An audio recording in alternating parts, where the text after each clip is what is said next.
Salut famille, j'espère que vous allez bien. Moi je vais super bien. Je voudrais vous remercier concernant ma dernière vidéo dans laquelle vous avez pu entendre des propos atroces, des gens qui se sont confessés euh, dans leur atrocité dans le passé et qui encore se projettent dans l'avenir de pouvoir encore commettre des atrocités. On n'a plus besoin de ça.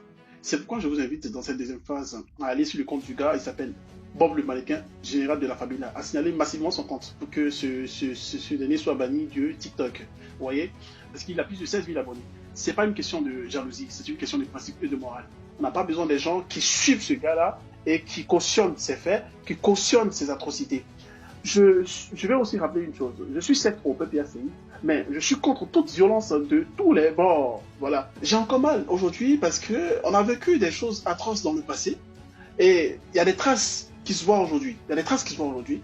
On n'a plus besoin de ça. En tant que jeunes, on veut changer les choses. Et pour changer les choses, on a besoin de nos parents, on a besoin de vous, nos aînés, de ceux qui nous suivent, de pouvoir partager massivement ces vidéos qu'on fait pour sensibiliser. Nous, les jeunes, on veut rompre la violence de terreur, de massacre, de violence, de tout genre qui a eu dans le passé et qui encore laisse des traces aujourd'hui avec la politique que nous, on veut en tant que jeunes. C'est-à-dire la politique d'argumentation, de contre-argumentation, d'idées contre-idées, de programme contre programme, et aussi de pouvoir savoir vivre ensemble, quels que soient nos partis politiques. Nous, en tant que jeunes, on veut changer les choses parce qu'on n'a que la Côte d'Ivoire comme pays. Moi, personnellement, je n'ai que la Côte d'Ivoire comme pays.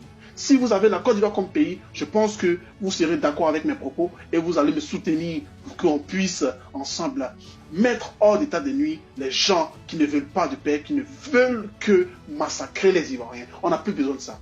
Tôt ou tard, ceux qui ont commis des atrocités dans le passé vont payer, ça c'est sûr. Salut la famille, s'il vous plaît, je vous laisse vite faire écouter cette vidéo-là et après on revient décortiquer un peu. Personne ne sort. Et bon, non, personne ne sort cette fois-ci. Et puis, ce qui me plaît dans tout ça là, les Ivoiriens disent, les frères, que rester tranquille. Si Pépé a sa mise cette fois-ci, ah, on va pas du tout ici, hein. la commune même qui doit faire un mouvement pour Gbagbo Laurent, il sait qu'il est dans le problème. Moi, c'est La famille militante de PPACI, ivoirienne, on vous demande en Côte d'Ivoire. Celui qui veut bien mourir ne doit pas sortir. La date que les gens de Gbagbo Laurent vont donner. Vous savez, nous les guerriers, c'est pas pour te tuer qui fait pitié. Vous te faites souffrir avant de mourir, c'est ça qui fait pitié. Nous, les guerriers de la rue, on a une manière de torpiller une personne avant de le tuer. Vous savez comment j'étais au pays? Avant d'achever une personne, je cherchais d'abord à couper tous ces deux pieds, les nerfs qui sont derrière ces deux pieds-là. Derrière ces talons-là. C'est les nerfs, moi je prenais ma chaîne pour couper. Et je n'ai rien à foutre.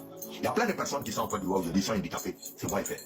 Voilà comment je vous dis. Les militaires de Gbagbo Laurent, moi, ils ne me peuvent pas peur. Je ne sais même pas s'il y a un garçon déjà.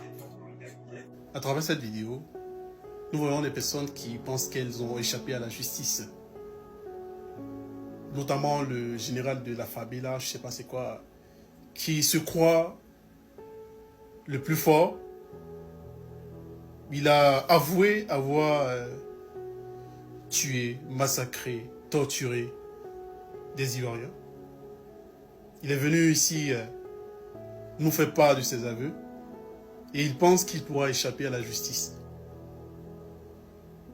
Le pire, il n'est pas conscient de ce qu'il dit parce que si quelqu'un de conscient, quelqu'un d'intelligent, se trouvant dans un pays tel que la France, ne peut tenir ce genre de propos.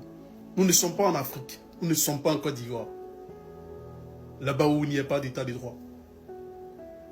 Si un collectif d'Ivoiriens se lève aujourd'hui pour aller voir une ONG, plus un avocat, pour poursuivre ce gars-là, je pense qu'il sera écroué. J'ai mal quand j'imagine que ce gars-là, c'est un Ivoirien. En guillemets. Parce que pour la plupart, ce sont des apatrides. Des étrangers dont la nationalité ivoirienne a surpris. Parce que pour moi, un Ivoirien qui n'a que la Côte d'Ivoire comme pays ne peut tenir ce genre de propos-là. C'est inadmissible, c'est pas possible. Aussi, j'estime que le futur président de la Côte d'Ivoire soit capable de se saisir d'avec la justice de tous ces dossiers-là afin de régler une fois pour toutes ce problème qui est ancré dans l'histoire, dans l'ADN de la Côte d'Ivoire.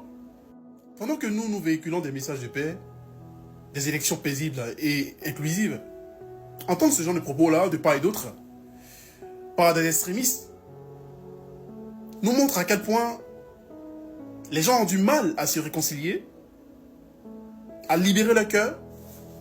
C'est inadmissible, comme je l'ai dit tout à l'heure. C'est inadmissible pour moi C'est inadmissible pour ces personnes-là qui véhiculent, comme moi, des messages de paix, de réconciliation, de justice, mais de véritable justice. Hein.